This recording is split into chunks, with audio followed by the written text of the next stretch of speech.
Hey everyone, and welcome back to my channel. If you are new here, my name is Shanee. Thank you so much for watching. Today guys, I want to share with you another haul video. So the last one I did was the designer version. This one is the niche version. So if you're interested in seeing all of the niche fragrances that I have purchased lately, just keep on watching. So guys, before we get into the video, I just wanted to explain a little bit what niche is. A lot of people aren't too familiar, and I know for a long time I wasn't as well.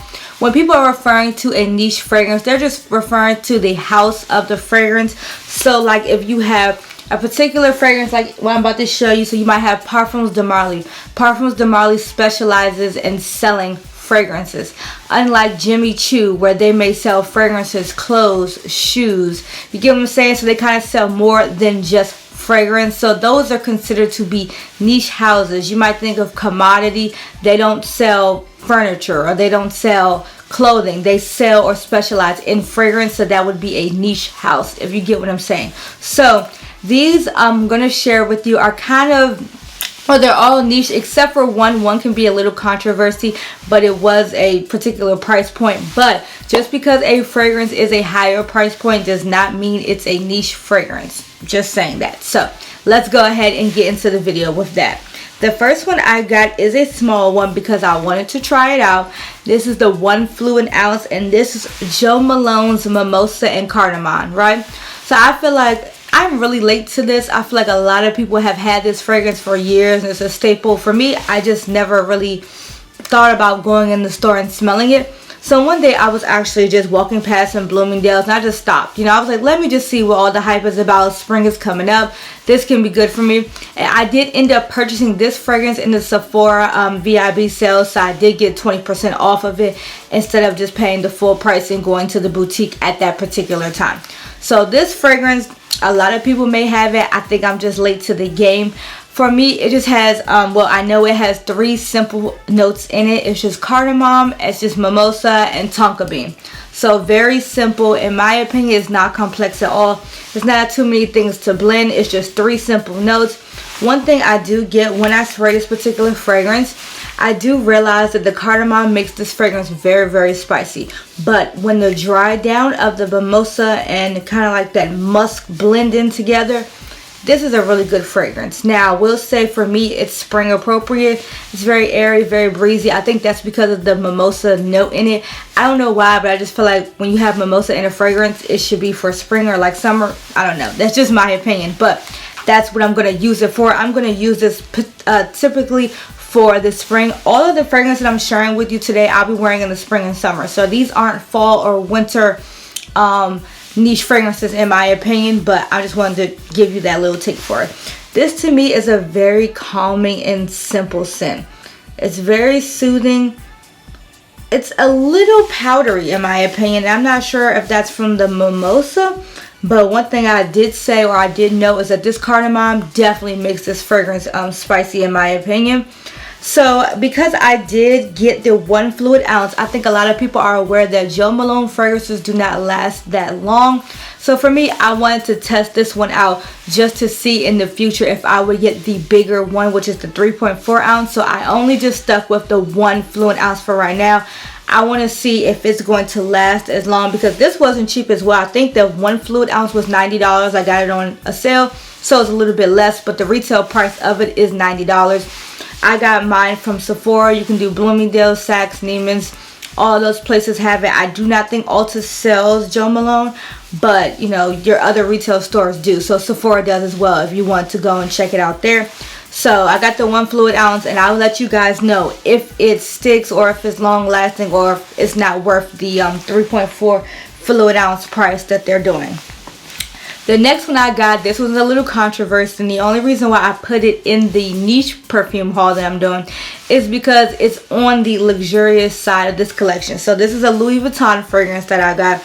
Now you're probably thinking, well, is Louis Vuitton niche because they sell other things?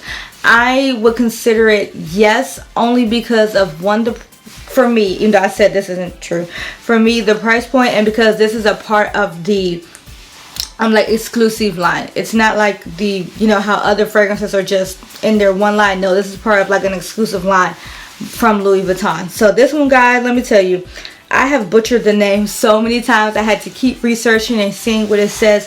So I hope I'm saying it correctly. This is Hooves d'Absence. I don't know. That's what everybody was saying. I'm not French, but it's not. The H is silent and the AB is silent in it as well. I'll drop what the spelling of the name is, but it's Hooves d'Absence. Very, very good. So when I went to the Louis Vuitton boutique, I actually was not shopping for myself. I was shopping for a friend for her birthday. And I was just looking around just as they were ringing her the gift up that I was buying. And I asked the sales lady, could she show me some of the fragrances that was spring. I already have a TAIROAD, and so I wanted to see what they had anything else. So she brought out some. I smelled them.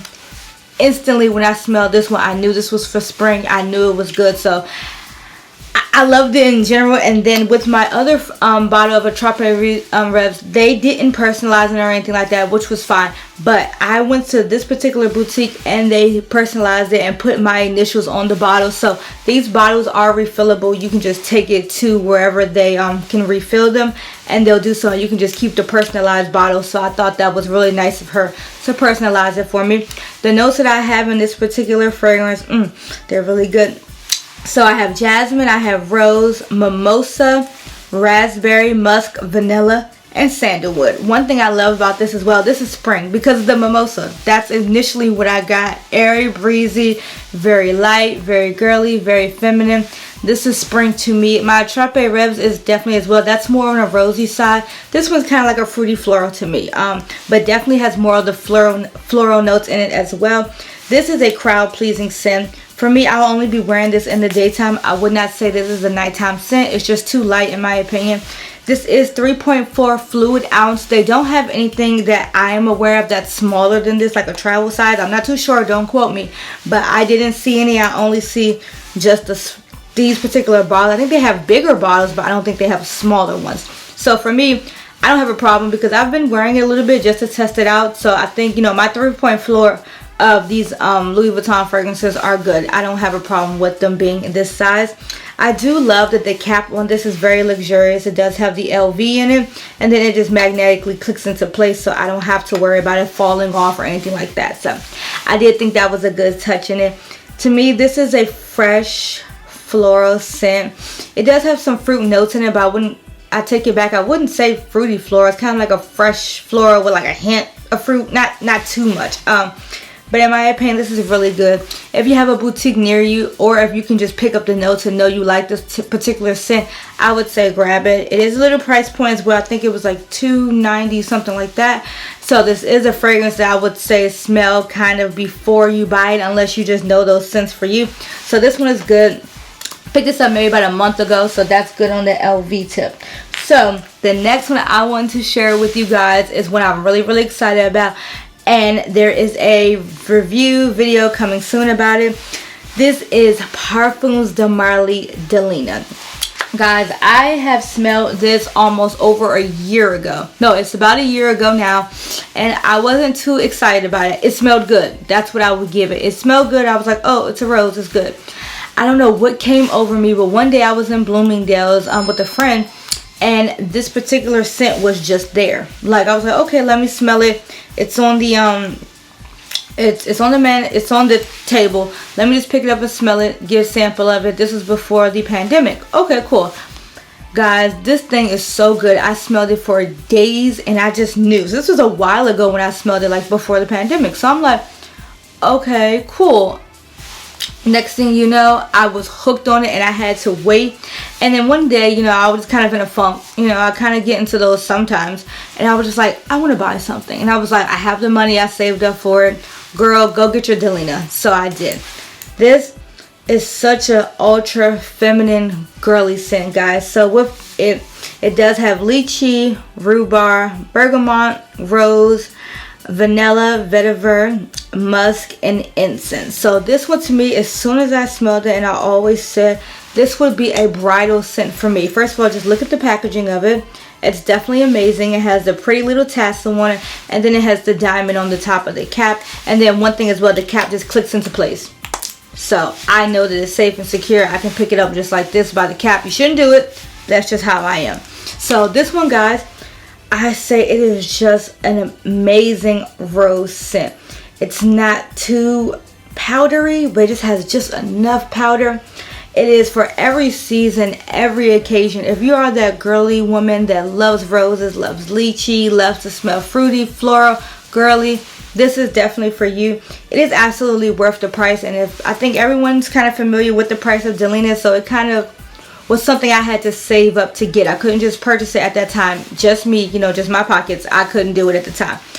For me, it is very fresh. It's slightly sour. I think that is because of the rhubarb and the lychee. It kind of gives it that sour note to it, but it's a fruity rose in my opinion. So I have a review coming on this more in depth, but this one is a good scent. If you can invest in it and you know this is something you would like, is a fruity rose scent that's really, really girly and ultra feminine, I definitely say get your money's worth. They have the exclusive version of this, which is a little bit more creamier, so I've heard, and then they have the new rose version that came out that's kind of like the clear packaging of this, but this is just the original that I have bought.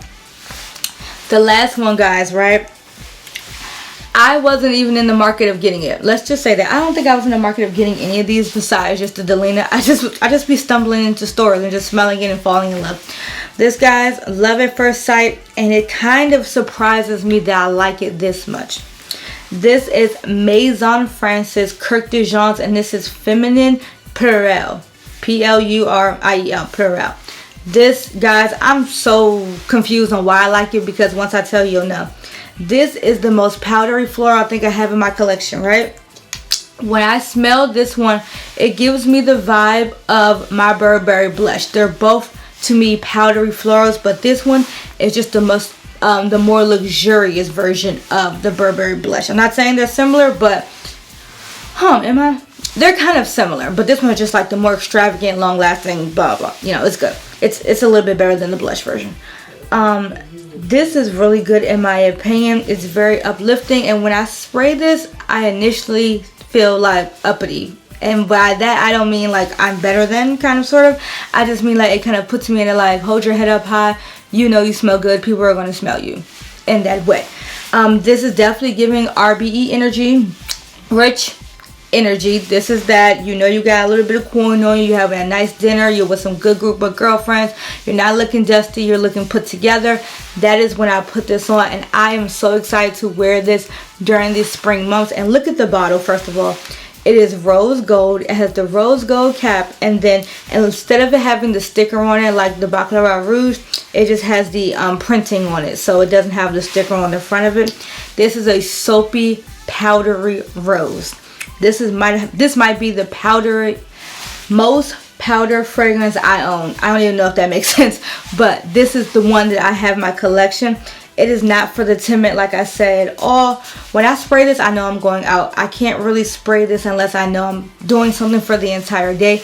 This lasts you all day long, and I'm telling you, spray it lightly, because you will get a headache from it, because I'm not really a powdery rose girl, but lately I'm starting to, and my senses are starting to change, and that can happen as you mature in your fragrance journey. You like certain things, you don't like certain things, and I'm starting to notice that I'm starting to, you know, dibble and dabble into the powdery scents. To me, like I said, it lasts forever. I'm going to do a full review on the fragrance as well, but when I get a little bit of longevity in it. But I like this one, and then first of all, I don't really hear too many people talk about it, not as of right now.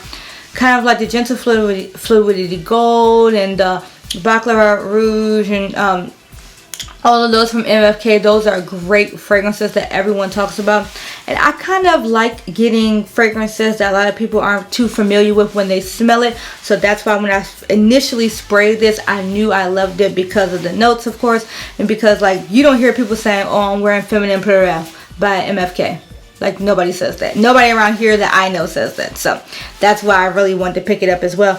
This one wasn't too much. I actually purchased this from the MFK website, and I did it from getting it from France. So the conversion rate brought a little bit lower price point than the US rate. So this is the last one that is in the niche fragrance haul for you guys today. So what are some other niche fragrances that you have picked up lately? Let me know in the comment section down below. I love niche fragrances. I love designer. I just like fragrance, period. So let's just have a dialogue down in the comment section. If you like the content that I gave to you today, guys, please hit the like button down below. Also, don't forget to subscribe to this channel. I would love to add you to the family. You can follow me on Instagram at The Style of Sense. We talk about fragrance all day, every day over there. And until the next video, guys, bye.